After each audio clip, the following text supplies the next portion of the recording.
Et elle est de retour parmi nous, celle qui s'intéresse aux animaux. La dernière fois, elle nous a parlé de porno et de dinosaures. Je n'en ai pas dormi pendant 3 jours. Pas par angoisse, mais parce que Émeric m'appelait pour dire « Demande-lui les références des bouquins ». C'est le moment de retrouver Marie Trébert. Bravo. Bravo.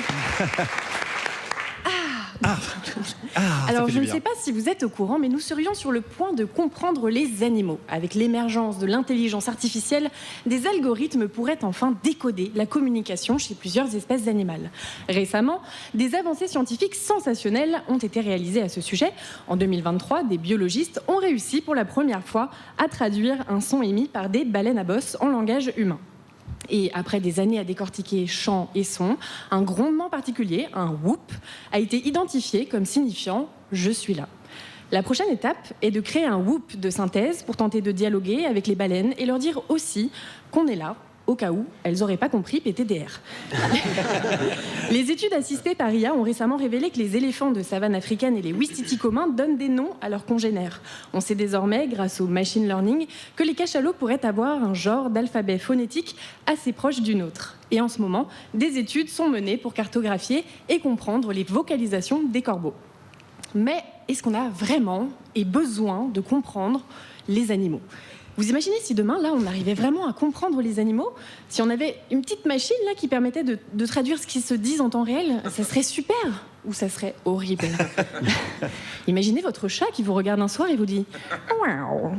Hier, j'ai mangé tous les Xanax dans la salle de bain pour oublier la détention douce que tu m'imposes. Hier, je t'ai fixé en plein dans tes ébats sexuels médiocres, en me léchant la teub, puis j'ai gerbé une immense boule de poils sur la moquette. Pour que tu te sentes, vraiment, pour que tu sentes cette masse tiède sous tes pieds et te voir à 4 pattes nettoyer ces croquettes immondes que tu me sers au quotidien. Imaginez, dans votre jardin, les oiseaux qui chantent le matin. Piou, piou, piou. Putain, les taux de PFAS dans les vers de terre sont alarmants. Allez hop, debout là-dedans, secouez-les-vous les plumes. Allez, on va aller crever les pneus des SUV à coups de bec et jeter la soupe sur les nichoirs connectés. On veut la fin des jardins privés, des EHPAD tondus. On veut un revenu de graines universel pour chaque oiseau. Et surtout, on veut aller chier partout sur le chantier de la 69. Imaginez, je sais pas, moi le soir, hop, vous posez avec vos écouteurs, vous mettez une petite playlist de chants de baleines et puis en fait, là, vous comprenez tout ce qu'elles se disent. Ouh. Franchement, on peut pas faire confiance à un dauphin.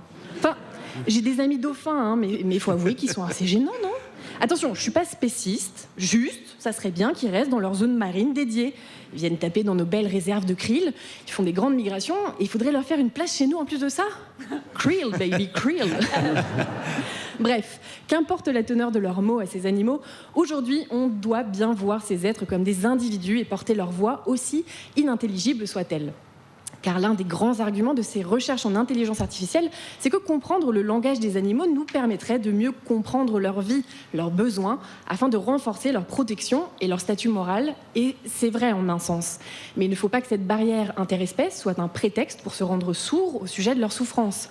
Des souffrances qu'on inflige et dont nous sommes responsables.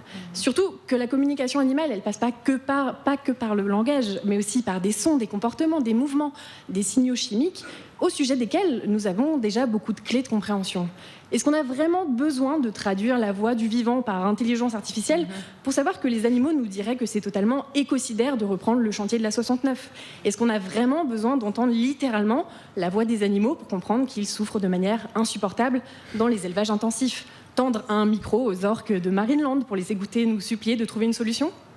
Écouter l'océan pour se rendre compte qu'il se réduit progressivement au silence? En 2024, plus de 500 neuroscientifiques, biologistes et philosophes ont affirmé que les preuves scientifiques suggèrent à minima une possibilité réaliste d'une expérience consciente chez tous les vertébrés, reptiles, amphibiens, poissons, mais aussi de nombreux invertébrés, mollusques, céphalopodes, crustacés, insectes. Des preuves suffisantes pour considérer l'animal sans parole intelligible par notre propre espèce. Alors je pense qu'au final, l'humain, ça l'arrange bien que l'animal ferme sa gueule, ses gueules. Alors ouvrons grand nos gueules à nous, humains, car l'urgence n'est pas tant à la traduction, mais à la considération, à la reconnaissance du droit animal, au renforcement du statut moral et à la priorisation du bien-être de toutes les espèces. Merci. Marie Trébert, merci beaucoup Marie. Merci. Marie, on peut te retrouver sur ta chaîne YouTube, La Boîte à Curiosités. Abonnez-vous en nombre. Et je signale Petite Folie du Vivant, disponible également en librairie.